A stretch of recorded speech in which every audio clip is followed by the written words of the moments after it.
Ganesh, let's get a different perspective. We've heard the AMC CEOs. Let's get your perspective. Right, yeah. I have a few data points to submit. The first and foremost is the fact that the best thing that could have happened to the industry is the underlying performance. It is not about somebody is, taking away capital from an equity fund or an MIP or a gold fund or a debt fund. Most importantly, the underlying performance has been consistent and better. I mean, we saw a lot of speakers, there was a lot of data around it. And that to me seems like a good sign. Simply because of the fact that if equity investors are redeeming, I don't think today they are redeeming at a loss.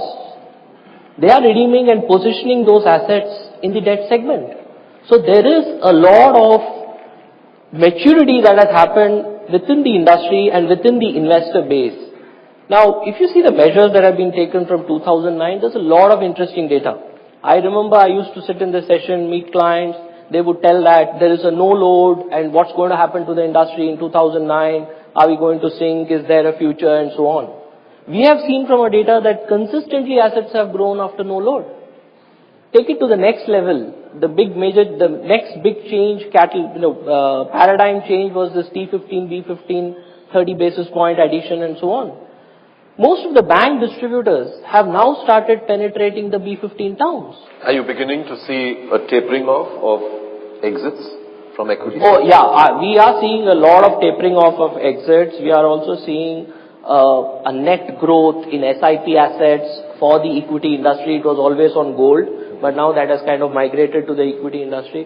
And we are seeing money coming in from the B15, although in trickle, I would say it's a 10% growth, but it's still a growth. So we are seeing quite a few positive signs, and the biggest positive in my view is equity funds have performed and people have realized that they need to make money, so they have exited. It's not that they have ran away from the industry, in toto. And a lot of it could also be just consolidating their own portfolios. It may not necessarily mean that they've walked away from. Exactly. So that is the other thing. The only other stuff that I would like to highlight is that debt funds have grown significantly. There's no doubt in that. But what's happening is about 70% as per our data is actually coming from retail and HNI. So there's still that 30% which is kind of corporate oriented, and that is something that I guess there are good reasons for corporates to invest. But the 70% is again, it's like a glass of water, half full, half empty. So I think it's half full in terms of moving in a right direction. Mahadevan, let's get your perspective from a distributor's point of view. Let me comment on this from the perspective of an advisor who is mainly looking at the HNI piece of the advisory business. Let me talk about the good things and then the challenges in that order. The good thing to happen is the recognition of advisory community as a community which is going to be regulated. I say this is the reason because whenever we talk to the HNI, particularly NRIs, the first question that comes to your mind is, are you a regulated entity or are you an unregulated entity? When the moment you say that yes, you're going to be a regulated entity, because that's the way they're used to dealing with this particular segment world over. So that's a very bold step, and I think this is in fact going to make a very big direction in the way this business is going to go forward. And question of adapting to the whole changes is going to take some time for the advisory community to gradually migrate from a commission-based model to a fee-based model, simply because over time this industry has always evolved. And even internationally, I was just reading some statistics on international business in the same space, even in US. It has taken more than 10-15 years to make a change of about 10 to 15% of the revenue to move from commissions to advisory. And globally that has been the trend, and therefore the trend will emerge over time. And I think the second advantage that you will see is that for serious players to come into the advisory business, and like advisors need to be equally respected like doctors or lawyers, there needs to be a respect and a recognition for this profession, which this particular amendment or the regulation is going to start off. And how is this going to make the changes when the younger generation, the fresh MBAs or the fresh graduates, are going to look at advisory profession as a first port of call for choosing a profession, which I would tend to believe will emerge in the coming decade. It will make a significant difference to the way money is going to be managed. Coming to the point of, we're talking about how the money is moving out and in, but From an advisor, I would like to comment that we are clearly seeing in the HNI space, in the limited space in which we operate, customers are now pretty comfortable treating mutual funds as a holistic asset class compared to bank deposits.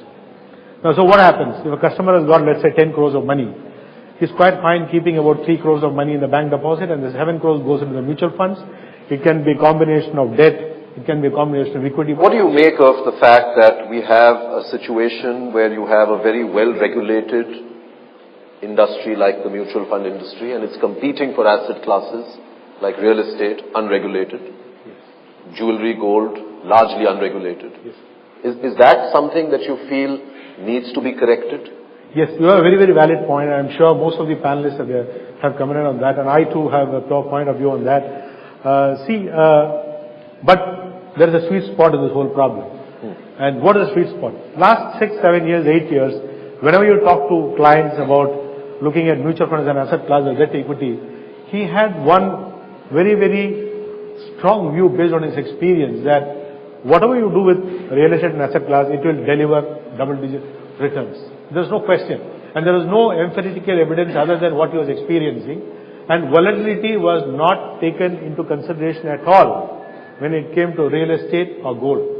This is the first time in the last 10 years we are going to see a situation where the customer himself has started introspecting whether the asset classes where he was swearing by is really so or is going to be a change. And I would tend to believe that from the way we are seeing this asset class playing out, both gold and real estate, the next 1 or 2 years, which Ashu also just commented, is going to be a situation where we don't have to do a very, very hard selling, saying that mutual is going to be a better asset class compared to those other asset class. And we have already started experiencing this not only from an asset class perspective, but even from a return of cash flow perspective, where rents are getting renegotiated downwards. So that's a very important point you touched upon. And I think we are going to see a significant upside in the next 24 months because of the impact globally. Not only the mutual fund or advisors are well regulated, but even other asset classes are well regulated. This is the first time we have started hearing real estate is going to be in the regulated asset class. There are two advantages. One is it will bring more transparency to the competing asset class. Many of the advisors today are not looking at anything in the real estate space when it comes to customer assets. And HNIs have more than 50% of their money in non-financial assets because of historic reasons. That will change. You will suddenly see that customers are going to give mutual fund and financial assets more importance compared to non-financial assets, number one. Number two, with other asset classes getting regulated, this will be an indirect playoff for the benefit of the financial assets.